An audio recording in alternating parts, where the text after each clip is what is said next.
नमस्कार, आपण पाहत आहात इंडियाचा आवाज न्यूज चॅनल.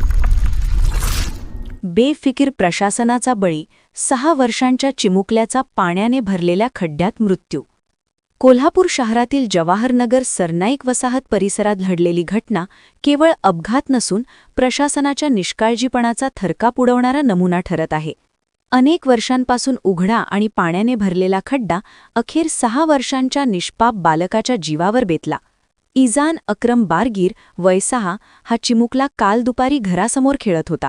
परिसरातच बांधकामासाठी खोदलेला आणि नंतर बेवारस सोडून दिलेला खोल खड्डा आहे. पावसाचे पाणी साचून तो छोट्याशा तलावासारखा बनला होता. कोणतीही सुरक्षा व्यवस्था नाही, ना कुंपण ना इशारा फलक. खेळताना इजानचा पाय घसरला आणि क्षणार्धात तो पाण्यात गडप झाला. सायंकाळी उशिरापर्यंत मुलगा घरी न आल्याने कुटुंबियांनी शोधाशोध सुरू केली. शेवटी त्या खड्ड्यात त्याचा मृतदेह आढळून आला आणि एकच हंबरडा फोडला गेला. आईवडिलांचा आक्रोश, नातेवाईकांचा टाहो आणि परिसरातील नागरिकांचे सुन्न चेहरे या दृश्याने संपूर्ण भाग हादरून गेला.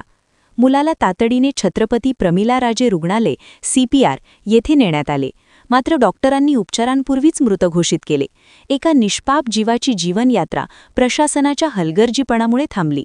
या घटनेची नोंद राजारामपुरी पोलीस ठाणे येथे करण्यात आली असून पुढील तपास सुरू आहे. मात्र स्थानिकांचा प्रश्न स्पष्ट आहे. नोंद झाली, पण जबाबदार कोण? यावेळी नागरिकांचा संताप उसळला. घटनेची बातमी पसरताच आज सकाळी मोठ्या संख्येने महिला आणि नागरिक घटनास्थळी जमले. हा खड्डा तात्काळ मुजवा, जबाबदारांवर गुन्हा दाखल करा अशा घोषणा देत संतप्त नागरिकांनी प्रशासनाविरोधात रोष व्यक्त केला. अनेक वेळा महापालिकेकडे लेखी तक्रारी देऊनही कोणतीही कारवाई न झाल्याचा आरोप स्थानिकांनी केला.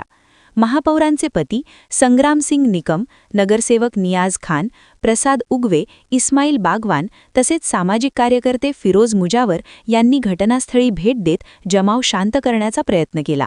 खड्डा त्वरित मुजवण्याच्या सूचना देण्यात आल्याची माहिती त्यांनी दिली. मात्र नागरिकांनी केवळ आश्वासन नको, प्रत्यक्ष कृती हवी अशी ठाम भूमिका घेतली. प्रश्न अनुत्तरितच.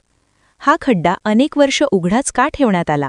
पालिकेला दिलेल्या तक्रारींवर कारवाई का झाली नाही? संबंधित जागामालक व कंत्राटदारांवर जबाबदारी निश्चित होणार का? शहरातील इतर धोकादायक खड्ड्यांचं सर्वेक्षण कधी होणार? एका निष्पाप बालकाचा जीव गेल्यानंतर प्रशासन जागे होणार असेल तर ही अत्यंत दुर्दैवी बाब आहे. आता तरी जबाबदारांवर कठोर कारवाई होऊन अशा घटना पुन्हा घडू नयेत यासाठी ठोस उपाययोजना होणे गरजेचे आहे.